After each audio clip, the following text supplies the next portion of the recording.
Hello and welcome everyone to Game Debate Live this week.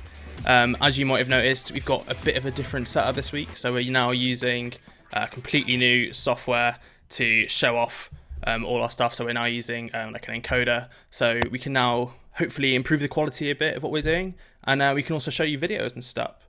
As every week, this week is your weekly fix for everything gaming, all the latest gaming and industry news. And this week, I also am wearing a hat because I don't really like my new haircut I got. But first of all, this week's been quite an interesting week. We've had the Global Game Awards, which have been hosted by Game Debate on earlier this week. And we also had Nvidia Gameworks announce some stuff, which has been quite cool. So I guess first of all, we should probably speak to our other presenter people. So, Jack, how's it going? It's going well, thanks. Cool. Are you having a good day? Yeah, had a bit more fallout this morning, so the day started off well. That's good. One thing I have noticed is I think that both you and Rob of your streams have both actually frozen. Awesome. Great. Well, but I think we can still see your faces though, which is all right. I'm not sure why though, because you seem to be moving on everything else. Weird. Okay. So anyway, Jack, how's your week been? Have you played any? So you've been playing Fallout 4 this week quite a bit. yeah, I've been playing Fallout 4 and League of Legends as always, and doing a little bit of research on Rainbow Six. That comes out soon. So how far I'm gonna in are you prepare. into Fallout now in League of Legends? And Fallout, I'm not really sure how far I am. I've only just started doing the story, but I'm like level 47, and I have about 70 hours in it. And League of Legends just practicing because the new season started, so a lot of changes coming in. The game is actually shifting away from what it used to be in terms of what's powerful and what they're pushing forward as what they want people to play. So it's kind of like relearning it all again, which is, well, it's something. So you're practicing now, relearning everything, or are you like doing it? So you're playing in the new settings already? Yeah, they've already released it as the pre-season, so ranked hasn't properly started, but all the patches and the new champions and stuff are out and happening. Nice. Well, cool. Well, good luck with that. I'm sure Thank you won't you. be disappointed with the MOBA Game of the Year award that was given out. And It's possible. and we also have Rob with us this week. So Rob, how's your week been? Have you been up to much? Yeah, just adjusting to a new job, which has been fun. Some pretty intensive training, so just tired today. Very tired. Oh. But you're still making your games.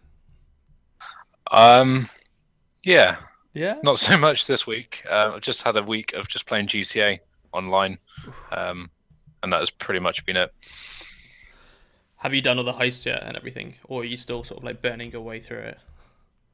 I'm trying, but anyone who's played the PC version who may know that it's almost impossible to actually contain people long enough to start and get into a heist. So I've been contending with that, which has been great fun. Cool. Well, I'm sure you'll get there eventually. You've just gotta. Yeah. Jack, you play GTA Online, don't you, as well? I have played Grand Theft Loading 5 years. It's a great game.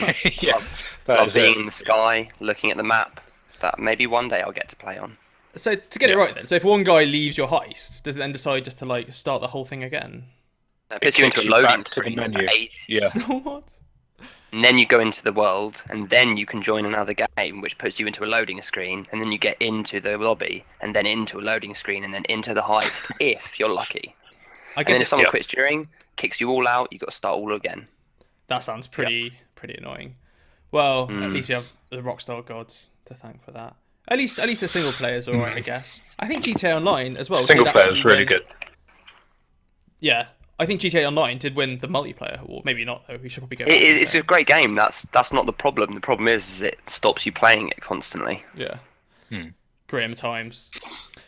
So this week is our 6th episode, and as I said before, you might have noticed that we do have a bit of changes. So this week I'm actually in my bedroom rather than our office because why not? I guess it'd be a bit easy to do it from here, and as well we've got all this new config and setup working. So Yeah, so I thought it'd be alright to do it from here. We are now no longer using Google Hangouts, and yeah, we are using our new encoder, which basically means we can now stream to a host of different services. So we could eventually at some point move to Twitch. We can also show you game footage and trailers in really high quality, rather than just having to do it in a lot less. And we can also play music and stuff, as you might have noticed if you were at the beginning of the show. If you weren't, don't worry, I'll play it at the end as well with our own little outro credits. Did you, Jack or Rob, did you hear it at all? I don't think you could hear it, could you? Did not, no. Well, I'll send it to you Sure, it's after. useful. Missed that pleasure. Yeah. So if you're just joining us as well and you're watching on Game Debate, this is the Game Debate Weekly Livecast, where we go every Sunday around this time and we go over the most important gaming stories of the week, and we also go over general industry news. This week I'm joined with Rob, who is a game developer, and Jack, who is our consumer hardcore gamer expert guy. And this week we do have a couple of interesting things to go over. So the first thing we're going to talk about is the Global Game Awards, which is on Game Debate this year. And we're going to have a bit of a chat about Nvidia and about some of the new stuff they've got coming out for Rainbow Siege. And also something about killing children and whether it's okay, particularly in games. So a lot of interesting stuff to come. But the first major story of this week. So if you haven't noticed, the Global Game Awards, if I can say it, the Global Game Awards were this week. And each year they're hosted by Game Debate. This year we gave out about 50 awards, which were decided by all you game debaters at home. The fact is that I think we got around 6 million of you providing input to decide on these. So I think we can safely say these are probably going to be one of the biggest consumer surveys done of what's popular now. Some of the categories, we did Game of the Year, the best hardware, the best console, best audio, even best keyboard. So it's just like a breakdown of everything you'd ever want to know about the games industry this year. The winners were announced on Thursday, but if you missed that, don't worry. We'll be going through them right now. So, Jack, Rob, you voted for everything in the Game Awards, didn't you? Oh, yes. Did you see anything come And up? I played. Did you see much come up that you voted for? Were you right or wrong? Or... Well, Dying Light, I was really surprised that seemed to be so popular, because I thought it was amazing, but a lot of people I spoke to thought it was just the same sort of thing again. They weren't interested in it at all. The same thing as what? It was Dying Light? The one before it? Well, just that kind of, free running, Ubisoft shooting, Dead Island shit over and over again. I was thinking Dead Island then. And, they're similar. You're fighting zombies, melee weapons, upgrades, but Dead Island was very RPG, and I thought Dying Light was nice and very visceral and in the moment. So when you, cut off a zombie's head, it's not like, oh, I did this much damage to their health bar. You actually feel like you ripped their head off and stuff, which is obviously an experience I'm looking for. I'm not sure. Dying Light is one of those games that's actually slipped by me this year. I've played most of the games coming out this year, but Dying Light, I think I've just not had a chance to pick up yet. But yeah, I think that's going to be ones, especially after looking at the awards now. I can sort of see what's going on. So we do have the awards up now. So I think the top featured awards then this year. So we had Ark Survival win Best Survival Game, or Ark Survival Evolved even. But I think first it'd be good to go over sort of the Game of the Year. So that was I think fairly tightly contested. So if we have a quick look at it, so The Witcher 3, Wild Hunt won overall, and that won 63% of the votes, which is pretty crazy. Jack, Rob, I know we spoke before, but neither of you picked up The Witcher 3, did you? This year? No. Yeah. And why not? I probably won't pick it up. I've not seen anything in it that interests me. I did first one for a little bit, which was terrible. Second one was a bit better, but really buggy. Animations were poor. Voice acting was laughable. I've just not seen enough of an improvement in 3 to really gain my interest. But it seems to have picked up the masses really well, so I'm probably wrong. Just to keep with everything you said there, Rob, I do agree with it all, because I played through 2. I tried to play through 2 and it was just way too difficult. And then I played through 1 a bit, and 3 is just, it does fix a lot. One of the main things they fixed is the combat system as well, which seems really important to do in RPG games, but most of them still get so wrong. I know people still complain about the combat in Fallout a bit, but yeah, and it's quite nice to see. Yeah, no, I really I really like what the developers did. I mean, 1 was terrible, and they sort of took all of the bad bits out of 1, just the general sort of feel of the combat, and fixed that in 2. And then 2 was, I still think, a pretty bad game, but they seem to have again looked at that and then fixed a lot of that in 3. But I respect them for that. But taking a really bad game and slowly making it better doesn't necessarily make it a really good game in my eyes. It's just an improvement over what was really bad. But yeah, again, I'm probably wrong because it's won by a landslide. Definitely, and Jack as well. You didn't pick it up either, did you? Not. Well, it seems like I it kept would be going your kind to, of game. but it is. And the thing is, I have to play games in order. It's like Mass Effect, anything like that. Yeah. I have to play in order. And I have Witcher 1 and 2, and I've tried to play both so many times, and I just can't bring myself to hop onto 3 without knowing the story and understand. Because even when I started playing 2, they're like, "Here's all these people. This guy died," and I was like, "I don't know who that is. Do I care? Is he bad? Yeah. Am I bad?" That's my other problem. Is I have to complete the prequels before I can get into the sort of the third in the series. So I'd miss out on the story part of that as well. Yeah, I'm gonna pick it up. I mean, everyone's raved about it constantly, and I love RPGs. So it's just gonna be about: do I end up watching Let's Plays on YouTube, or do I suck it up and just smash through the first 2 games? I literally have no idea what's going on in a lot of it, but the story is isolated in a way. So I've spent 50 hours in The Witcher 3 this year, which has been like significantly the most time I've spent in any other game, and it is just, I mean, the environments are really nice looking. I mean, it was and I've got an Nvidia card, and the game was like, they work with Nvidia to optimize it for that specifically, and it just runs beautifully on it. Like, everything looks really nice. I do have some numbers as well about it, because I do just generally love numbers and sales figures. So it's very, very interesting. So the budget for Witcher 3 was actually $81 million. That was it was made over 4 years. So it's 4 years since it came out from the last game. To put that in comparison, GTA 5 had a budget of 265 million as well, which is quite a bit.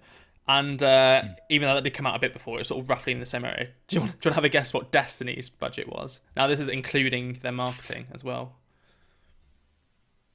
No idea. No, Wouldn't know where to start. it's obscene. It's $500 million was the budget for Destiny. Yeah. Did all of that go on marketing? I think 90% of it would have gone on marketing. I definitely saw a lot more posters and game when I played it, but I don't know.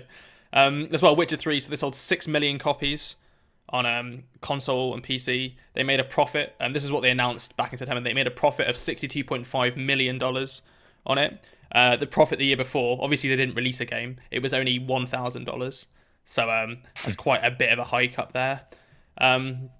And again, yeah, they had 73 million worth of download sales, and physical box sales was 27.2 million. So they made most of their money selling it download, which is quite interesting. And it seems like, yeah, a lot of people have played it, and everyone seems to think it's quite good. I mean, I don't have anything at all against it. I mean, it is one of the best games I've played this year. And there's a new DLC coming out for it as well, isn't there? Soon. I might have to pick it up again, because I never actually finished The Witcher. I put 53 hours into it, and then I only got about 60-70% of the way through. I have a bad habit of doing that with games. But yeah, I mean, what for you guys? What other awards do you think stuck out for you, and we get to go through a bit? Rob, For Game of the Year, or just everything in general? For everything. So we've got quite a few to choose from on here, I think. So I mean, obviously, sci-fi games and horror games are particularly close to my heart. So for top sci-fi this year, it's been quite interesting, because The Witcher 3 came out. That came out quite a long time ago this year. So for sci-fi, we've got Fallout 4 won by 71%, which I guess for the the marketing hype at the moment, it makes sense why it becomes so high. And number 2, Soma. Number 3 is Ammo 2025. I'm pronouncing that. Yeah. Anno 2000, yeah, 2005. And Galactic Civilizations 3. I'm not going to lie, I've only heard... Oh no, yeah, the first 3 I've heard of. What's Galactic Civilizations? You guys know? I didn't know there was a new Anno game, but I've heard of the series. It's a sort of like RTS sort of style game. I haven't played it personally. I've played Soma and Fallout, I'm not a huge fan of strategy games in general. I like to be a bit more up close and personal. And why do you think thought- Soma did so high? Because for me, that's sort of a bit of a unknown on this. Well, I don't think it is really. I think, Amnesia had such a huge cult hype around it as, this new breed of horror game that had come out. And Machine for Pigs didn't do so great. It wasn't really, people didn't enjoy it, didn't find it as scary. And I think it was exciting to have a fresh setting.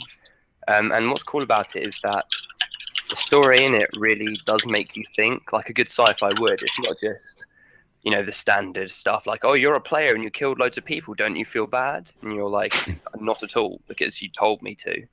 Whereas in this game, it kind of presents you with these stories and these characters and kind of leaves you to make your own judgment.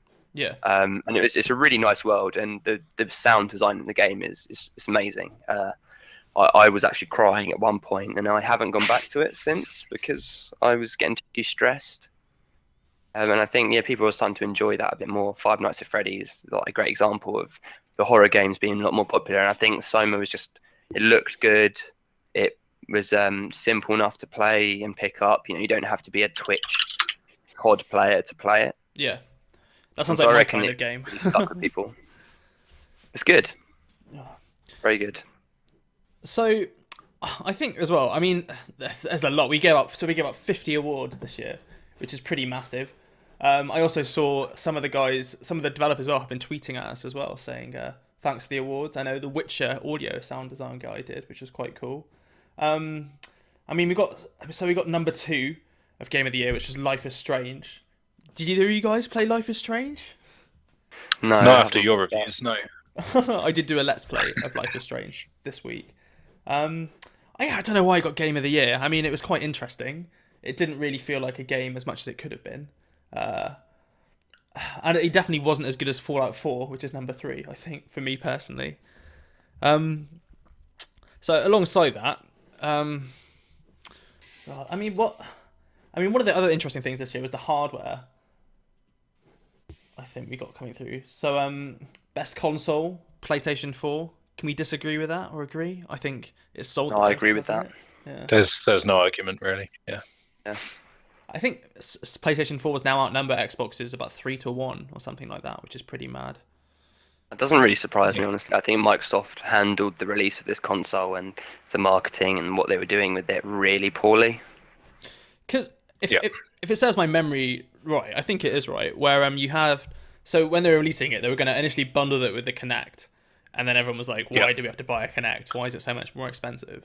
And then... They weren't going to, they did. They did do it. Shit. For about, I think, half a year, and then the sales were so low, they took back the little lie they told that there was no way they could sell it without a Kinect, and then took the Kinect away and reduced the price so that people might start buying it.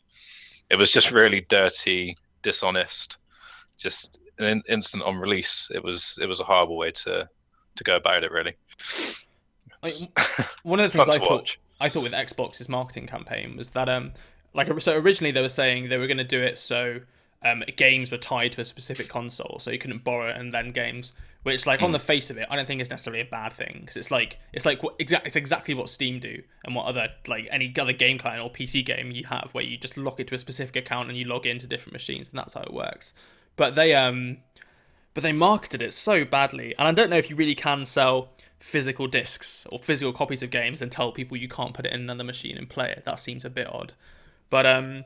But yeah, that was the other thing that they botched up on, because they're forking out on exclusives now, aren't they? Tomb Raider last week was an Xbox One exclusive that came out, and we got to wait a year for it to come out on PlayStation. It's not a real exclusive though, and I think people see through that. I don't consider Tomb Raider being held back from me. To me, the release date only exists next year. It's not like I'm like, oh, I'm going to go in and get an Xbox One. I'm just going to wait. I think PlayStation has shown to have a lot more actual exclusives, especially at Paris Games Week, all the stuff they were showing there, and just think that the Xbox 360 was such a great console that Microsoft didn't really need to do all this shit they've done around it, and the always online stuff really pissed people off as well. And I think about PlayStation 4, I think it's a fine console. It's not incredible or groundbreaking anyway. I think they just got really lucky that Microsoft fucked it so badly. They just got all this free PR from it. Because they could go, oh, well, we're not doing that, or that, or that, or that. I think the funniest thing was, if you look back at the PS3, that didn't sell well because it was like an all-round entertainment console. Yeah. And Microsoft won that immediately because they made a games console which played games really well. And then with these two, they've not learned from that. They've not watched Sony fail, and they've went, I think people want an all-round sort of social console with games and media and internet. And then Sony have went, I think people would probably, after our last screw up, probably just want a console. And it's just reversed instant. And yeah, it's last gen's console release in reverse. It's insane. I definitely agree. I mean, I remember looking when it was like, oh yeah, every Xbox will come with Windows 10 installed, and it's going to take up this amount of like the hard drive. It's like, why do I want Windows 10? I just want it for games. Then Sony released their campaign, which is like, oh, PlayStation's for gamers. It's not about watching Netflix or doing this. It's about just making games. And why the fuck do you need an operating system to watch Netflix or to watch something else? It's a streaming stuff. You need a web browser. Like, fair enough, but like, I think they overkilled it a bit. It's interesting as well. I think with a lot of this, a lot of the console stuff, it's very much aimed at an American market as well. So with the Xbox, originally, I think when they were designing it, they have it based. So everyone in America, they will have these huge basements under their houses where they usually put their games console, and they'll have it there on a massive TV, and it'll all be set up. But in the UK, I think across Europe as well, it's very different. So, most of us probably have a games console, maybe in our living room, or maybe just like in our bedroom where we're playing it. And people don't really need all this extra functionality, I think, with it as well. And it does take a bit away from the games, which is a bit annoying. Well, when I used to play Xbox 360 and they started introducing all that YouTube and random shit, everyone hated it. Like when they did that massive dashboard update.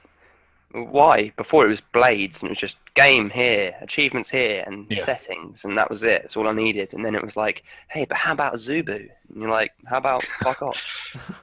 Yeah. One thing Eagle Owl has mentioned in the chat is that you notice a lot of PC games now, you don't even buy a disc anymore, and it is all digital. I mean, I haven't... I remember last time I bought a PC disc. I don't remember. I was at work the other day, and someone was like, "Oh, I was going to buy Fallout from Amazon." And I was like, "Why are you buying a game from Amazon?" And they're like, "Oh right, yeah console." Fuck. My PC doesn't have a disk drive, and my last one didn't either. It's just it doesn't seem necessary anymore. You're right. My PC definitely doesn't have a. I don't have a disk drive. I don't think I've bought a disc. Are they cheaper, or do you just because there were people complaining recently where they were getting game discs?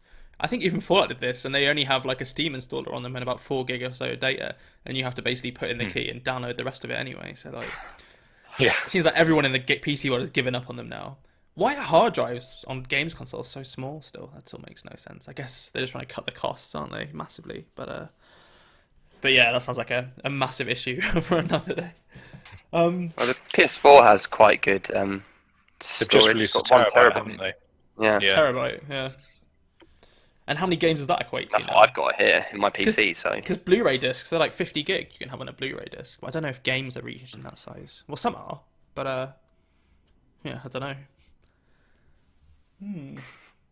Well, I think the PlayStation, the fact that it does offer that whole HD DVD Blu-ray battle, I think, set up this generation a lot. When Sony won that and everyone wants Blu-rays, you're like, oh, well, I'll get a console. But I don't have a Blu-ray player. May as well get. Because that's what I'm doing. I don't have a Blu-ray player, and I just bought Star Trek: The Next Generation all on Blu-ray. And I'm thinking of that being my excuse to get a PS4. I remember that was the main thing when I got it. Everyone was like, "Oh yeah, When I bought it, it was like, the PS3 initially was the cheapest Blu-ray player as well. But God, I don't think I watch DVDs anymore. I've got Amazon Prime. I've got Netflix as well now, so I just watch everything streaming through. Just another medium where discs are becoming kind of obsolete. Yeah. IMDb is doing, they have a massive sponsorship now by Amazon Prime. So whenever a movie is on IMDb and it's on Amazon Prime, I get a little banner. It's like, watch on Amazon Prime. And because I have it, I can just click and watch it right away. It's really good. But it's pretty ruthless. But they seem to be making a push on that at the moment as well, I think. God.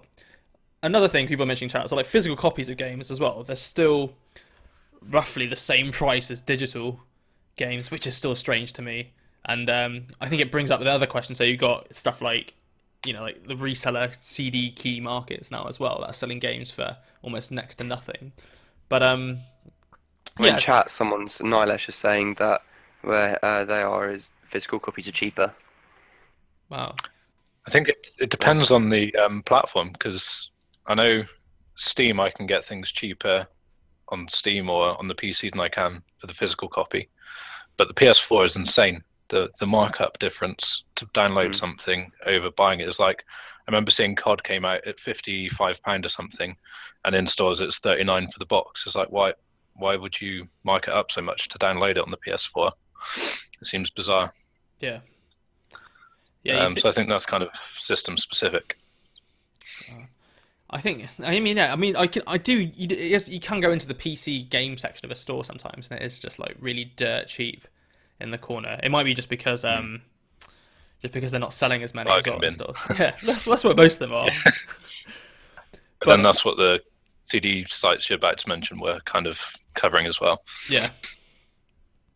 Yeah, but yeah, games going down in price, going up in price. I guess, yeah. I guess it's all going all right in the same way. So if you Well, just the thing is, you're always going to have people buying what's cheaper, whatever your morals and shit are. yeah, People in general, if they can find a game for 15 quid cheaper, they're going to get that. That's how capitalism works. At CEX where I work, which is like an exchange, people come in and trade in their old phones and games and stuff. That we see that as normal, and I just see this as like the digital version of that.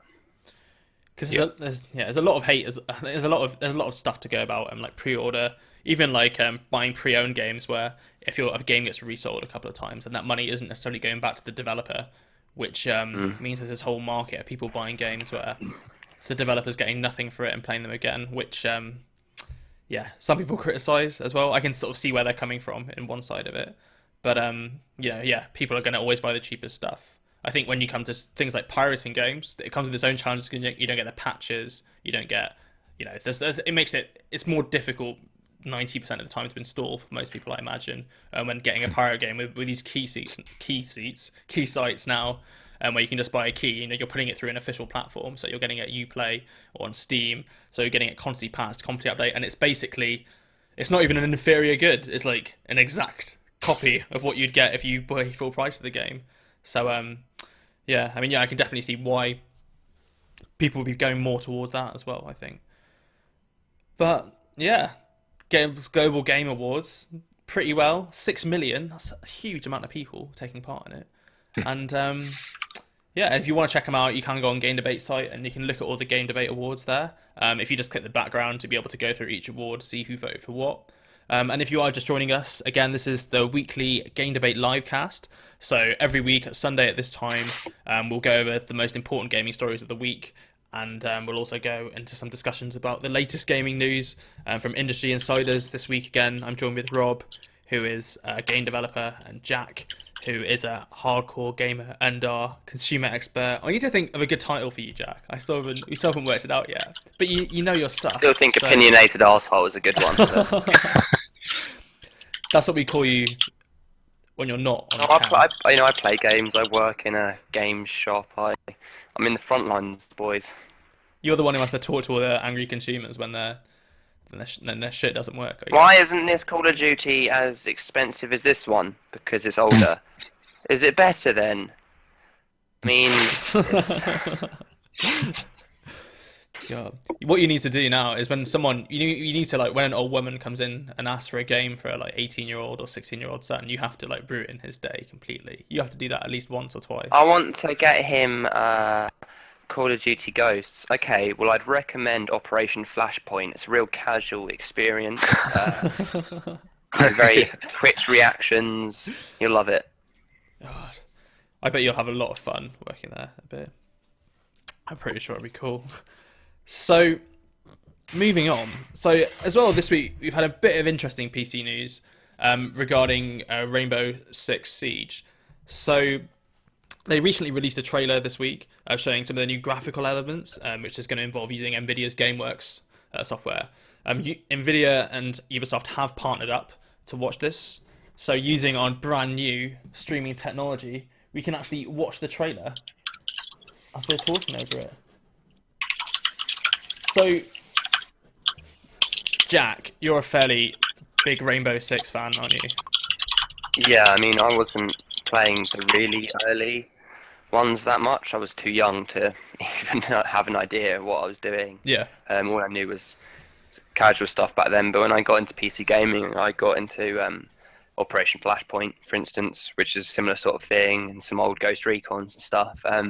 But Vegas was really where I really enjoyed the series, which for the really hardcore Rainbow Six fans out there, they probably just killed themselves at hearing that. But I thought Vegas was like, it was the right amount of action with the right amount of tactical gameplay. You know, bullets hit and kill people instantly, but you can't just charge through and jump in and spin round. It's really funny when the first Vegas first came out, all the people who've been playing Halo 3 shifted across to there, and they were just getting slaughtered. Yeah. So I'm excited for this one. I am disappointed it's not Patriots or a single player experience, because that to me was the most enjoyable part. Was single player, was going through like a cool action movie. But they've got Terrorist Hunt, which is my other favorite thing from Vegas. Terror Hunt, they're calling it now. Terror Hunt. Terror Hunt. Yeah, they've shortened the Terror word terrorist. Yeah, Terror. Well, that's uncomfortable. We didn't need that. But That's true. I haven't played it yet, but yeah, it looks cool.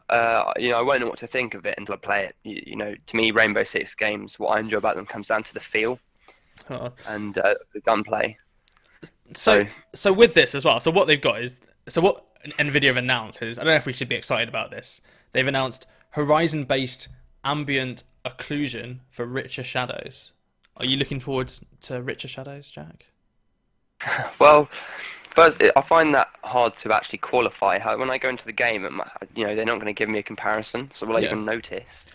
And B, how do I know it's actually better? You know, you've had these promises before from people like, oh, you know, it works better here. And then I've, you know, seen my friends playing the same games on different hardware, and it looks the same to me. But you know, if it does look better, I'm all for it. At the end of the day, you know, you want your games to look good, and the videos they showed comparing it on YouTube made it look like it's a good thing. But you know, I don't know. As a rule, when a company tells me their product is good, I kind of go, okay, we'll see. I wouldn't expect you to be like, oh, it's not very good, mate, but go on, have a go. And as well, I mean, we've got temporal anti-aliasing, which means smoother images and less flickering.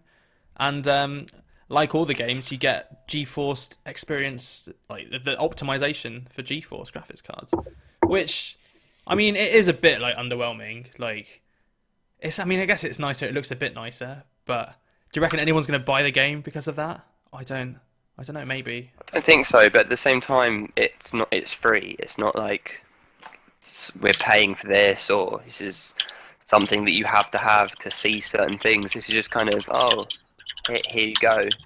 So in that regard, I think maybe it's more about getting people to get their graphics cards rather than a game. I think maybe, you know, people will see, Nvidia looks good on Rainbow Six, I should get an Nvidia next time.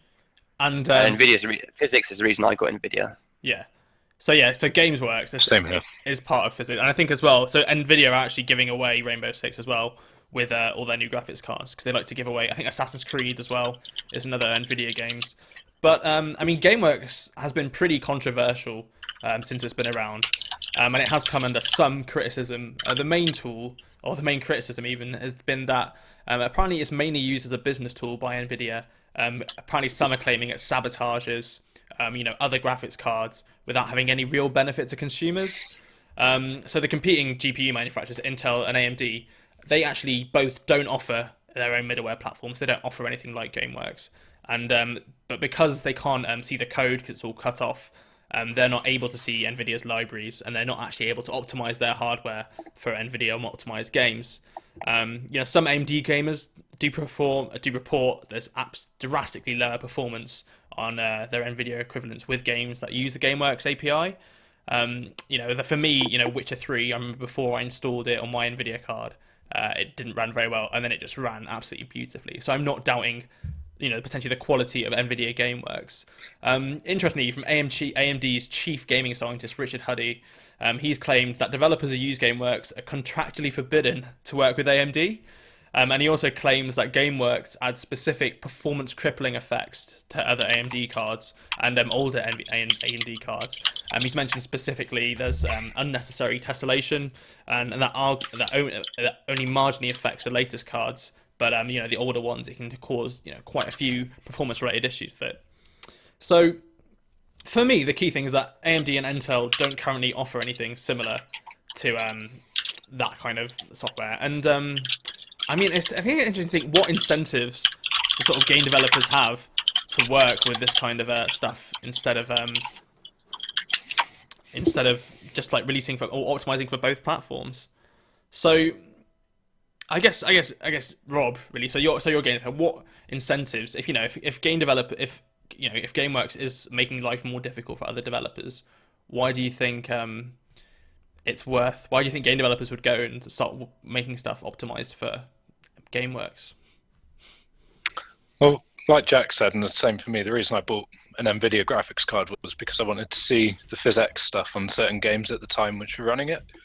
And for a developer, I mean, that's an instant selling point. If you know that you can get more people who are going to buy your product because you can include something which is readily available, you're going to do it. I mean, we've seen it happen with developers and Nintendo. No one wants to develop for the Wii U because no one wants to buy a Wii U. So why are you going to spend time and resources making a game for a console that people may not have? So I think that's going to be the same sort of thing maybe for these graphics cards. But then with the other developers, the other manufacturers, they're whining that they're negative at this, but they can come up with their own things like Nvidia have. They just can't use what Nvidia owns. I don't quite see where the problems are with this. And rather than whining about what they're not allowed to access, make your own thing. Try and sell your hardware to developers, and developers will come to you. It's pretty much as simple as that in my mind. And Jack, what are your thoughts on that, do you think? I'd honestly agree with that. If someone's offering a product and no one else is offering a competing product, and that product is free and supposedly makes something better, I don't see a problem in that personally. Again, until I see a marked improvement, and also the whole thing about AMD saying that it's crippling their cards, that just feels like something they would say, regardless of whether it did or not. It is. You can definitely see the biases on each side. If Nvidia are offering, what Richard Huddy said is that people who work with Nvidia said that they can't work with AMD either to optimize their games. So there's clearly going to be some performance. I mean, it is quite anti-competitive in a way. If Nvidia are specifically making stuff in it just to make it more difficult for AMD, but obviously they would say that. I mean, and I don't think you could argue there's not even really a case for them opening up their platform to AMD or Intel, because again, it's something that they've made, it's something that they put their time into, and if they're the ones wanting to throw their weight around, they can. I think it might be a bit of a problem only at the moment, because at the moment Nvidia are absolutely destroying AMD in the market. So I think what was it before we saw? I think it's about 3-to-1 graphics cards, or every one out two. Was it 2 out of every 3 graphics cards are Nvidia cards now, which means that they're wildly outnumbered in the market at the moment. And it's anti-competitive, but without any other feasible solution, without AMD or Intel offering something else that allows better compatibility, then is it anything? But then again, the question pops up whether there's even a need for this kind of software to do this kind of stuff. Like, what is the point of this middleware? Why do you need this middle thing? Acting as a bridge between the graphics card and the game, when you can just have them interacting directly like it does on AMD cards. So, maybe it is just a completely anti-competitive tool. I don't know. Well, my gut feeling with it is that Nvidia have presented themselves, or have been presented, as if you want a good quality graphics card, if you want a top end, if you want to play games, you get Nvidia. If you're trying to save money, you get AMD. And I think you could argue that maybe this from Nvidia is them pushing that brand image of we are for gamers who want the best looking games, and that's what we offer. I reckon chat are going to go crazy about what you just said then. Anyone with an Yeah. AMD card? Maybe not though, probably. Yeah, people saying, yeah, AMD are going out of business. They have been going out of business pretty long. They're only worth about $1 billion now. So, yeah, Gameworks. I'm sure we can Didn't all... they have the last 4 quarters in loss? And they've published that, haven't they? And they've said that they're looking towards a promising future and that they're confident that the next quarter is going to go well for them, which I'm not sure where they're getting that from, but yeah. Someone's just got to buy them and fix them. That's what's going to Looks happen. like someone's agreed with me in chat. How about that, Tim? How about them apples? There we go. Same for CPUs. What other CPU manufacturers are there than Intel? AMD, obviously. AMD. But there's no others, are there? No, don't think so. There are, they're not as in the market as those two. No. Then you are really going cheap. You're not going AMD or Intel. Jesus. I don't know what else you'd buy. Cool. So, if you are joining... So, actually, before we go on, someone told me once, I think it was on this show maybe, that they said...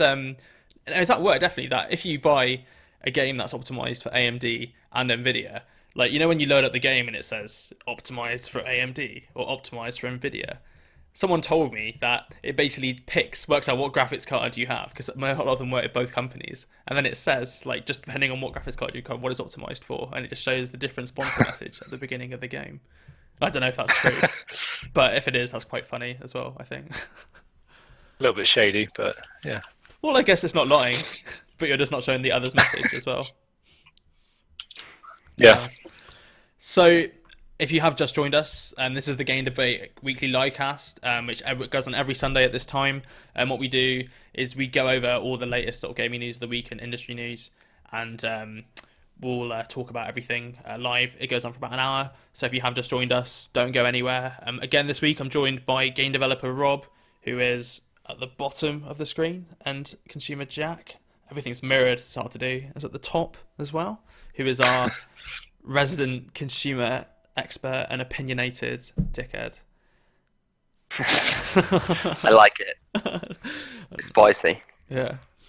So the final thing we wanted to talk about today was, rather than going into the more hardware technical issues as well, we wanted to go in a bit on a moral side. So one of the things that's cropped up again this week has been killing children, and specifically killing children in Fallout 4.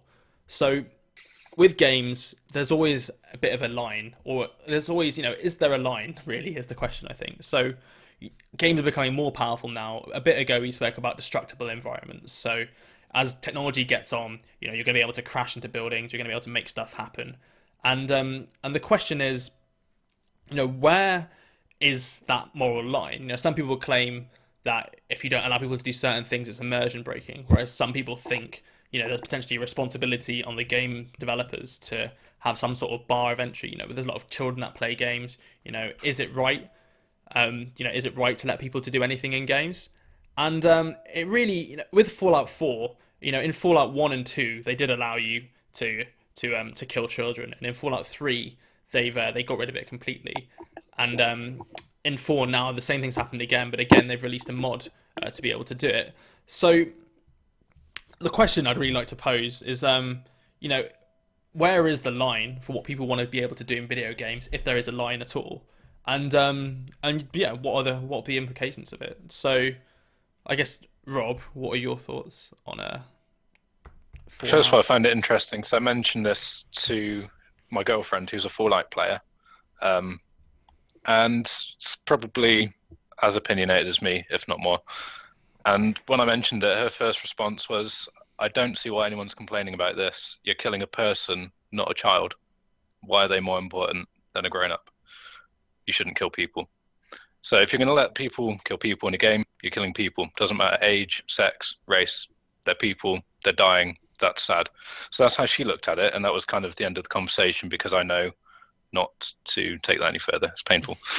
But I kind of thought the same thing as well. It is, why are we defining one group to be okay to kill, but the other group to not be? But then if you're looking on it more in a games specific way. It depends on the genre. Like you said, with the old Fallout games, you were able to kill children because you're in a post-apocalyptic world. It's everyone for themselves. In Fallout 2, I remember reading that children could steal your equipment. They could sabotage you in different ways. So you weren't killing them because they're a child or just out of sadism. You're killing them because otherwise your survival chances are going down, and it's every man for themselves. I know that doesn't happen in Fallout 3 or 4, but if you're giving a game experience where it's based on open choice and you're able to do anything and you're setting a theme, I personally think you should leave that as open as possible.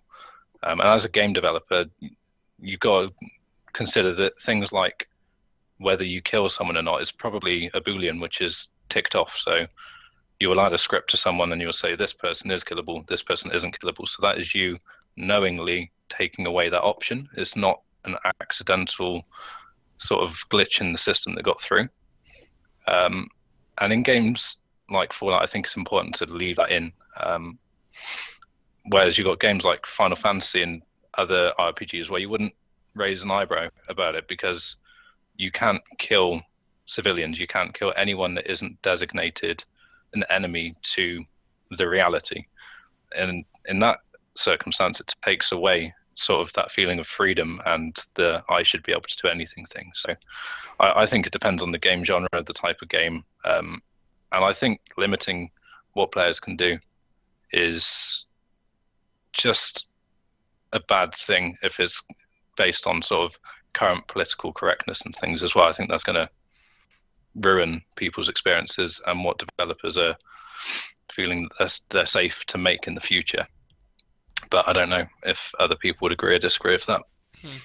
I know in Fallout 2, one of the main things was if you did kill a child, you would get the child killer achievement or whatever, not achievement, the reputation, which basically... You did it! No, basically, no, it was good, it's good. So basically, when you got the child killer reputation, then you were basically marked as evil for the rest of the game, and it became a lot more difficult, and people just saw you as this evil fuck. You know, I think Jack in the chat mentioned that children are more helpless and innocent than adults, arguably, so you could say it is worse, potentially. But Jack, I guess, what are your thoughts on it? I agree with Rob's girlfriend, honestly. I think Yeah. the point is this is a post-apocalypse RPG. If you've watched anything like that, you know that it's hard fucking choices and hard, like, children in The Walking Dead, in the comics, for instance, they are not treated as these perfect little cherubs that we can't hurt, even in the TV show as well. And that adds weight to it. And the point is, if someone's a sadistic asshole in Fallout, stopping them killing kids isn't changing their gameplay, it's restricting it. I'm not going to go through and murder loads of kids, but if a little kid runs up to me and says some shit to me, yeah, I might have a few words with this little kid. And to me, it's any unkillable NPC is immersion breaking. It's got nothing to do with what they are, they're children, blah, blah. When I come across characters that I shoot in the face with a shotgun, they fall down to their knees and then get back up, that to me brings it out. That brings me out the game. And I guess my final opinion on it is that who gives a shit either way? Like, honestly, why does it matter? It should be an option. That's the whole point of the game, is you behave how you want. You interact with people. Do you want to be nice to these people? Do you just want to shoot them in the face? Do you just want to talk to them? Do you want to steal all their shit but pretend to be their friend? And it should be an option, but it shouldn't be important. It shouldn't be stressed. And if you go around murdering loads of kids, then yeah, maybe have something like people go, oh yeah, you've killed a lot of children. That's kind of fucked up, man. But at the end of the day, for instance, the way I put it is I watch and enjoy Jackass, right? I love it. I fucking love Jackass, but I don't go around setting my dick on fire and jumping through shop windows and stuff. Just because someone's presented it to me in entertainment doesn't mean I take that into my reality and make that a moral judgment off that. And I think the fact that that's become the conversation is stupid. That's an important thing that the games industry needs to get away from, is that every other medium can do what they want. And it's okay because it has a moral underlining and it will have a lesson to teach you. If a kid gets killed in a film, then everyone's very sad and that will bring you to tears and that will add to that film. But if you allowed that option in a game, because maybe it's not seen as such a sort of emotionally attached theme in that game, then it's not looked at in that way. It's looked at in, oh dear, my son can kill kids in games. Maybe he'll go do that in the street because that's a normal link to make. And that's really holding the games industry back. It definitely needs to just stop happening. I think when that sort of thing stops, it will become a more mature and enjoyable medium. So I think with that point as well there, you said, Rob, I mean, there's no evidence at all that shows games increase violence or anything in anyone. So to say it from the perspective of, trying to corrupt youth or corrupt people or make people think this stuff's okay, it's not really, people don't really have a leg to stand on with that kind of argument. Alongside that, I mean, these games are like 18 plus anyway, aren't they? So like, no kids should really be playing them anyway. If they are, then, that's the result of their parents letting them play it. And I think go on. I saw a really interesting comment as well when I was reading up about this. Somebody said not only on the basis of I can't do what I want in a game, but it's stopped immersion because they were watching a kid be attacked by 3 death claws, and the kid was just stood there. It made him look like a god. He was just taking on 3 death claws. It's like the player wanted to think, shit, there's a kid in trouble. I'll run over. I'll save him.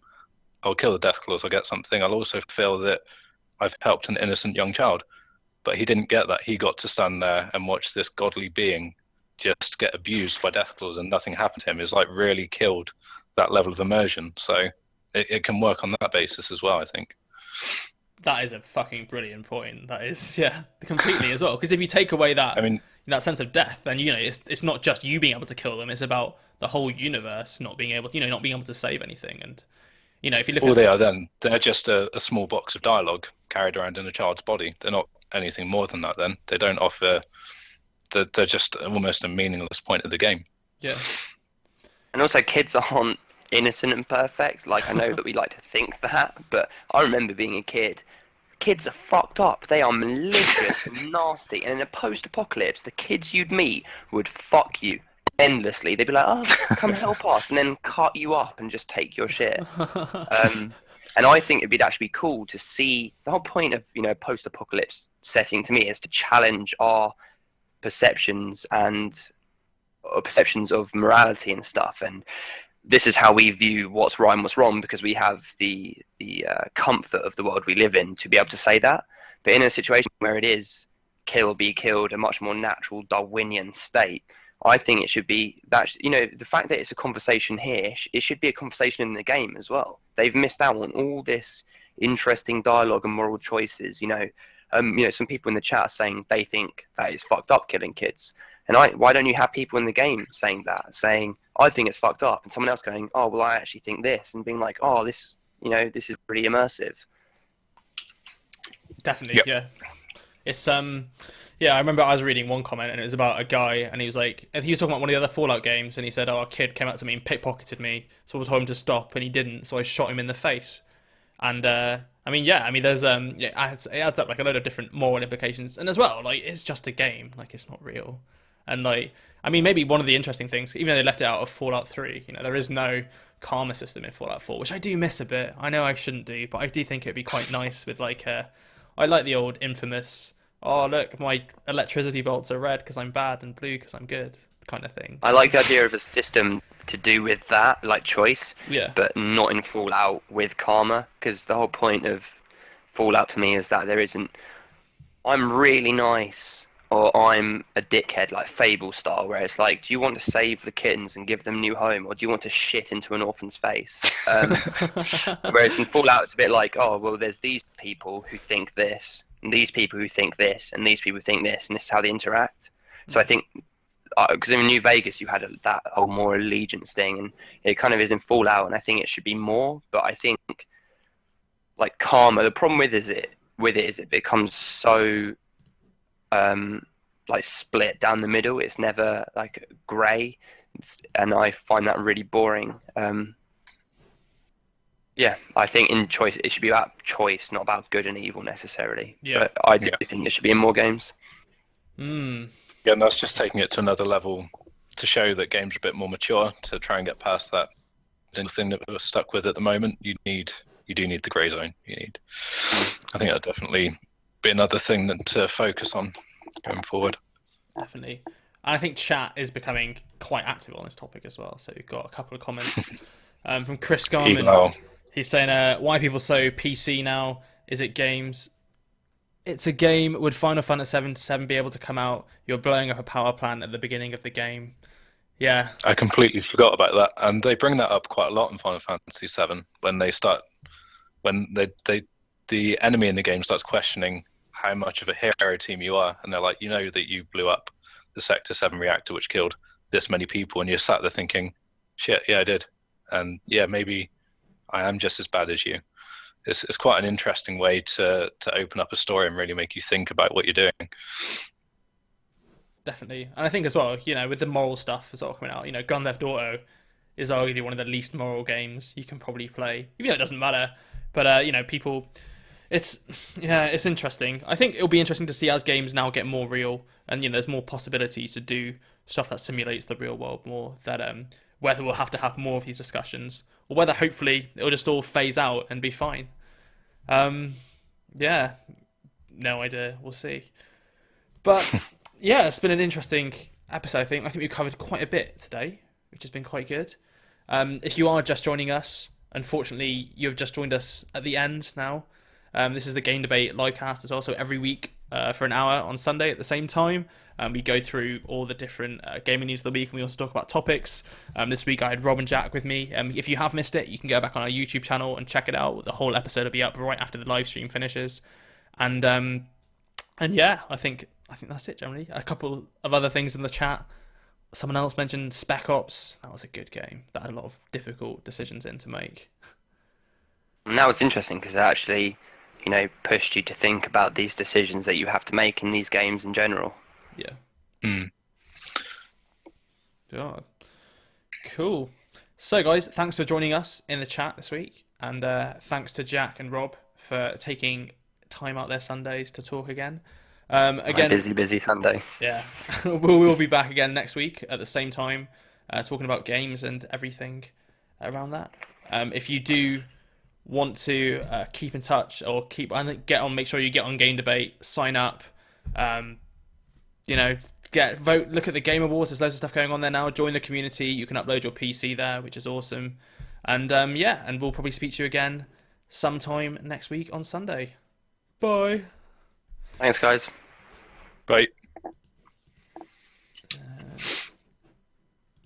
I'll try and play our outro tune because it's we've got it all set up now. Here we go.